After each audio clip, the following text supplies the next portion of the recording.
बस स्थानकाची अत्यंत दुरवस्था झालेली आहे। गेल्या बीजेपी सरकारमध्ये असो किंवा काँग्रेस सरकारमध्ये त्याला बस पोर्ट बनणार होतं, जसं एअरपोर्ट असतं त्याप्रमाणे बस पोर्ट होणार होतं, पण अद्यापही बस पोर्ट हे झालेलं नाही। धुळे बस स्थानकामध्ये पंखे नादुरुस्त आहे, LED लाईट्स नाहीये।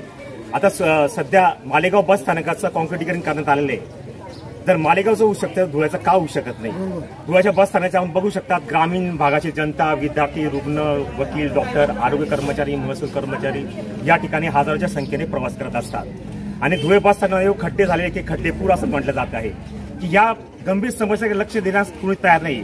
पण आमची अपेक्षा आहे धुळे शहराचे सम्राट आमदार डॉक्टर फारुख शाह हे या संदर्भात आपला 2 शब्द DB न्यूजशी संवाद साधतील। तर काय म्हणणार?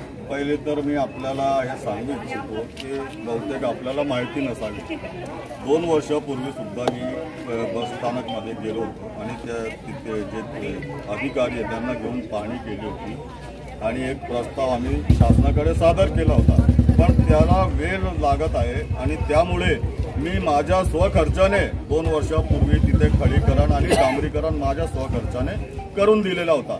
आणि आता आपल्याला सांगू इच्छितो की आता 7 महिन्यापूर्वी जेव्हा उद्योग मंत्री उदय सामंत साहेब यांच्या दालनात माझी बैठक झाली, त्यावेळेस मी प्रथम पहिली मागणी केली की जे आमच्या धुळ्याचं जे बस स्थानक आहे त्याच्यासाठी निधी उपलब्ध करून द्यावा।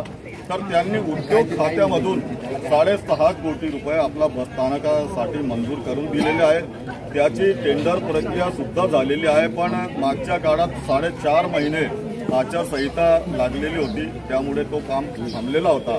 मी 3 दिवसापूर्वी उद्योग मंत्री महोदयांकडे बसून माझे जे 2 काम होते त्यातला एक MIDCच्या जे हरणामाळ पाणी पुरवठा योजनेच्या 26 कोटी रुपये आणि धुळे बस स्थानकाच्या काँक्रिटीकरणासाठी 6.5 कोटी रुपये या दोन्ही कामांच्या कार्य आदेशावर त्यांच्या सह्या घेतलेल्या आहे आणि लवकरच त्याच्या काँक्रिटीकरणाचं काम मी सुरू करणार आहे। माननीय मुख्यमंत्री साहेबांकडे परिवहन खातं आहे आणि महाराष्ट्र राज्य परिवहन मंडळाचे अध्यक्ष सन्माननीय मुख्यमंत्री साहेब, आपण काय शिफारस करणार का? मी मुख्यमंत्री महोदयांना 2 वर्षापूर्वी सुद्धा जेव्हा ते मुख्यमंत्री झाले त्यावेळेस मी त्यांना लेखी निवेदन दिलेला होता आणि त्यांनी ते प्रस्ताव सादर करा असे आदेश केलेले होते, परंतु अद्याप त्यांनी प्रस्ताव तयार केलेले नाही। तरी सुद्धा जेवढे आपण जे खड्डेपूरची बात करताय ते खड्डे लवकरच तुम्हाला तिथे दिसणार नाही आणि तिथे लवकरच आम्ही काँक्रिटीकरण करणार। News channel Dhule.